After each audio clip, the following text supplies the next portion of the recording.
Assalamualaikum warahmatullahi wabarakatuh.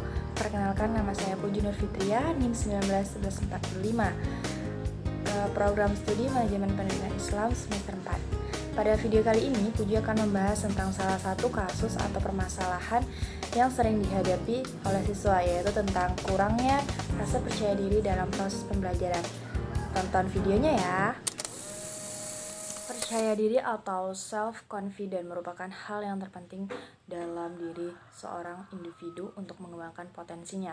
Rasa percaya diri ini bisa dianggap sebagai suatu keyakinan di mana dengan keyakinan tersebut ia dapat menempuh dan mengembangkan potensi dan menggapai tujuan-tujuan yang telah ditetapkannya dalam hidupnya.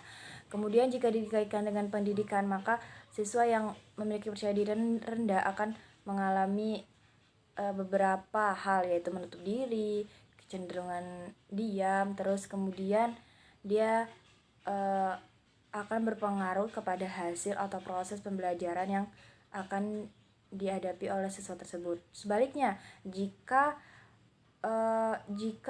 seorang siswa memiliki percaya diri yang tinggi, ia akan mampu mengaktualisasikan dirinya sehingga dalam proses pembelajaran ia bisa ada keberanian, keaktifan dalam proses pembelajaran tersebut, dan itu akan berdampak pula pada hasil pembelajaran tersebut. Rasa percaya diri ini tidak mungkin dimiliki oleh setiap orang. Akan tetapi pada setiap orang juga tidak semua memiliki rasa percaya diri yang tinggi. Nah, selanjutnya Puji akan membahas tentang apa sih penyebab dan cara mengatasi dari kurangnya rasa percaya diri ini. Oke, kita lihat selanjutnya ya. Nah, lalu apa sih penyebab dari kurangnya percaya diri siswa dalam proses pembelajaran? Puji membaginya menjadi 2 faktor, yaitu faktor eksternal dan internal. Faktor eksternal ini dapat berupa ketika seseorang siswa ingin bertanya, kemudian nanti lingkungannya kayak mencemoohnya, mentertawakannya, dan pertanyaan itu dianggap lucu dan tidak masuk akal, padahal dia bertanya karena dia tidak tahu.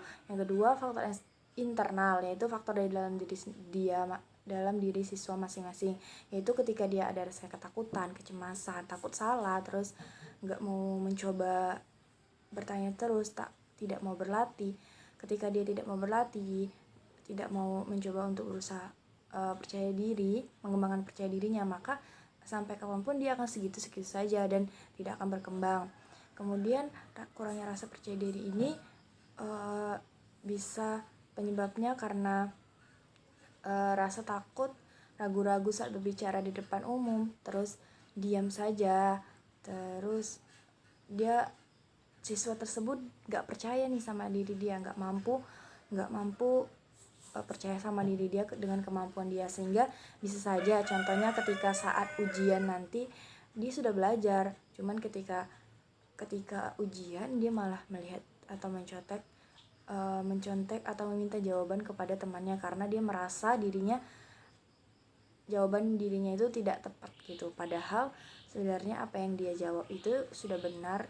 Karena dia ragu sama diri dia sendiri, makanya itu menyebabkan dia lupa atau tidak percaya diri akan jawaban-jawaban dari soal-soal tersebut.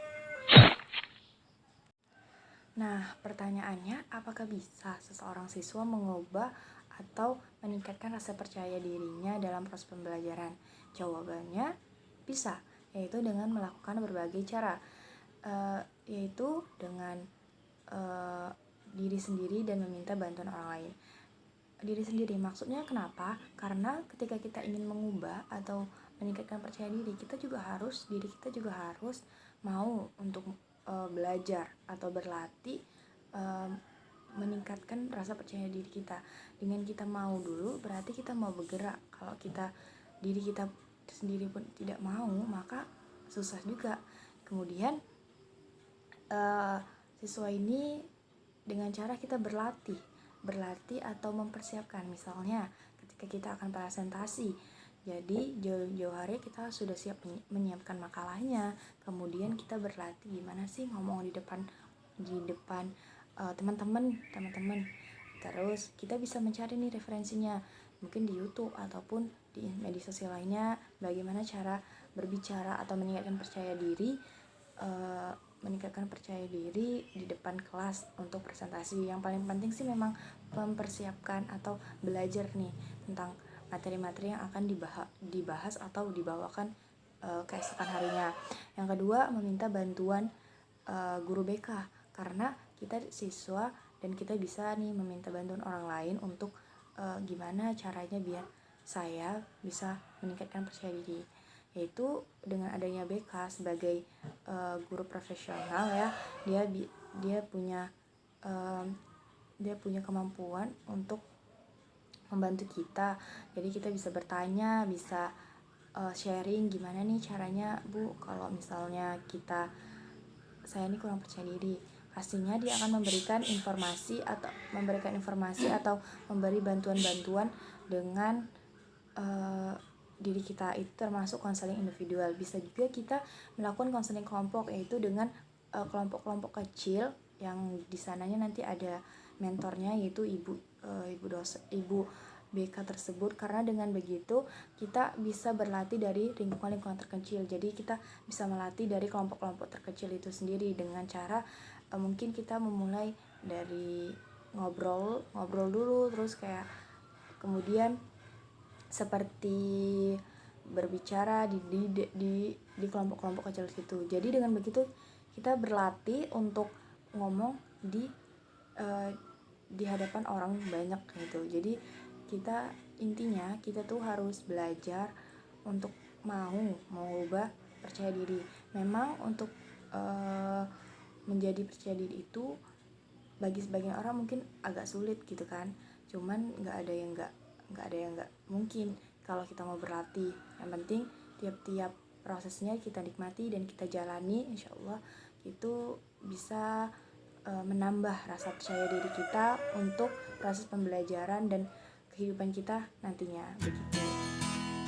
Terima kasih kepada teman-teman yang telah menonton video kali ini. Semoga bermanfaat dan semoga kita bisa semangat untuk meningkatkan rasa percaya diri kita dalam proses pembelajaran maupun di kehidupan kita sehari-hari. Terima kasih. Wassalamualaikum warahmatullahi wabarakatuh.